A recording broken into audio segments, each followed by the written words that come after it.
देश की सबसे कठिनतम परीक्षा में से एक आईएएस की परीक्षा। हर किसी का सपना होता है कि मैं आईएएस बनूं और आईएएस में सफल रहूं, पर इसमें बिरले ही होते हैं जो इसमें सफलता प्राप्त करते हैं। ऐसे ही हैं हमारे ज़िले के होनहार आदित्य पाठक, जो वेरीनाग के एक उपराड़ा छोटे से गांव से निकलकर शहर में आए। खुद की मेहनत पर उन्होंने यह मुकाम हासिल किया है। आइए बात करते हैं, उनकी सफलता का राज पूछते हैं इनसे।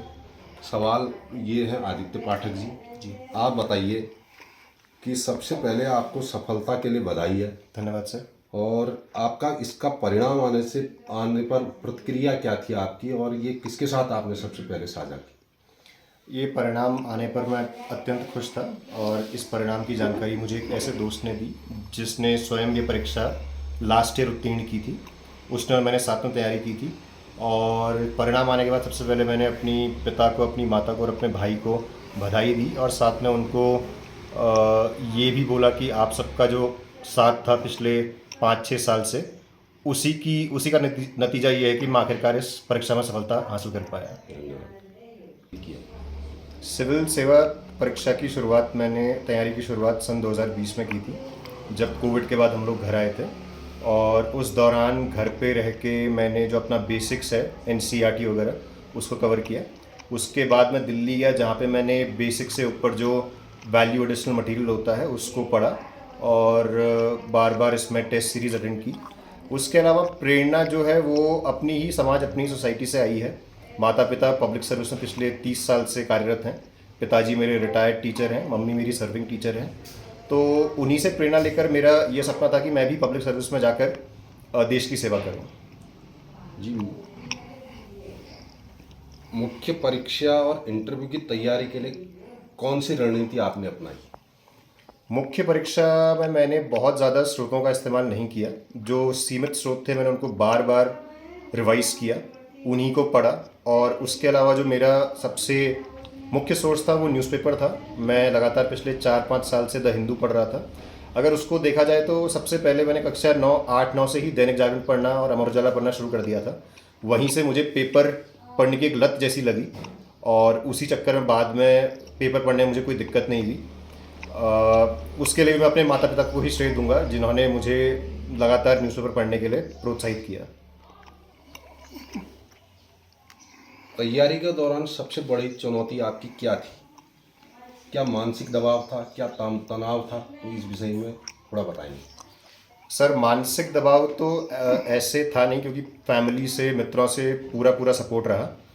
बस ये रहता है कि परीक्षा का जो साइकिल है बहुत लंबा है, तो उसके लिए एक कई प्रकार की खूबियाँ होना आवश्यक है। उसमें से एक है कि आप निरंतर प्रयास करते रहें, उसे अंग्रेज़ी में हम लोग कंसिस्टेंसी कहते हैं। साथ में एक और चीज़ है कि अगर आपको असफलता प्राप्त हुई है तो उसके लिए आपको रेजिलियंस, यानी हिंदी में जैसे लचीलापन कहते हैं, वो होना आवश्यक है। कि अगर एक बार आप असफल हो गए तो उसके बाद आप दोबारा 1 हफ्ते या 2 हफ्ते का ब्रेक लेके दोबारा उसी साहस के साथ दोबारा तैयारी शुरू कर सकते हैं।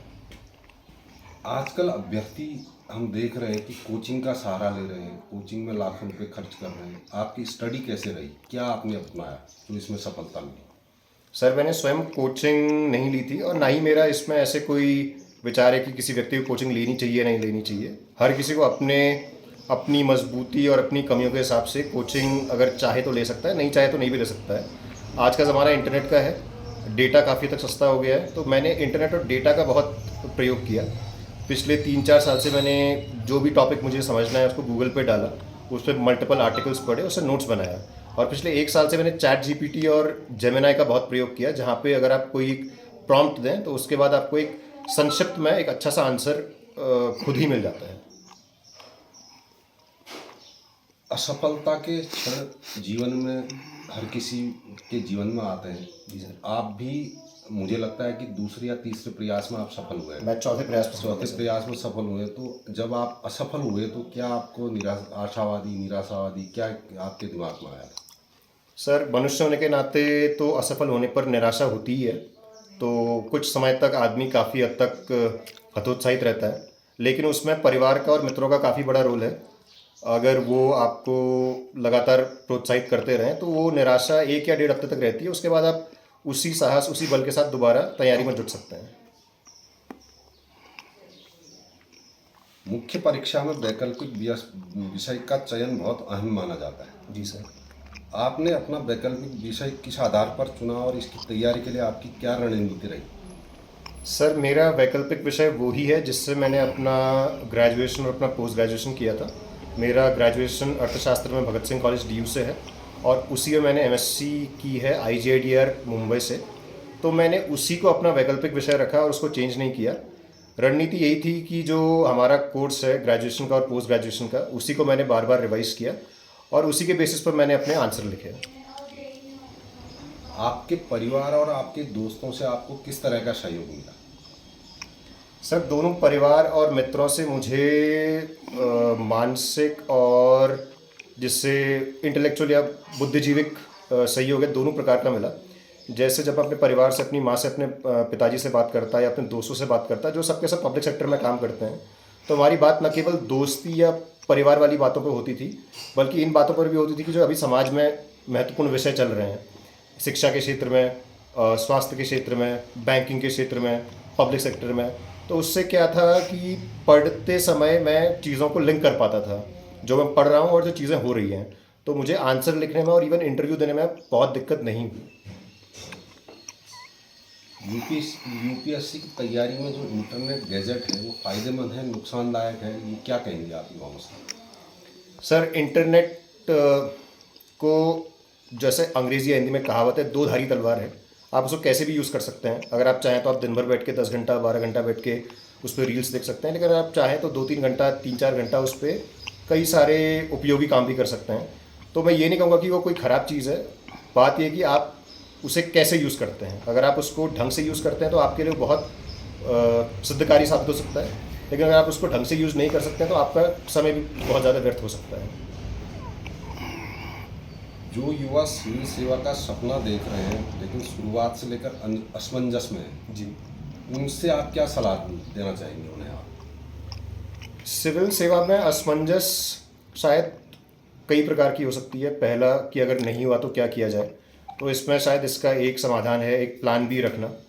प्लान बी में जैसा आज के समय में एआई और उससे संबंधित टूल्स काफ़ी महत्वपूर्ण हो गए हैं, तो अगर हो सके तो साइड बाय साइड एआई संबंधी टूल्स की अगर ट्रेनिंग की जाए और अगर इसमें सफलता ना भी मिले तो उस सेक्टर में काफ़ी हद तक आप काम कर सकते हैं। उसके अलावा सिविल सेवा के साथ साथ कई सारे स्टेट सिविल सेवा परीक्षाएं भी होती हैं और बैंकिंग सेक्टर की परीक्षाएं भी होती हैं जिनका सिलेबस काफ़ी हद तक सिविल सेवा से मिलता जुलता है। तो अगर आप उसकी तैयारी ढंग से कर रहे हैं तो हो सकता है कि स्टेट सिविल सेवा और जो बैंकिंग सेक्टर के एग्ज़ाम है उनको आप आसानी से निकाल सकें।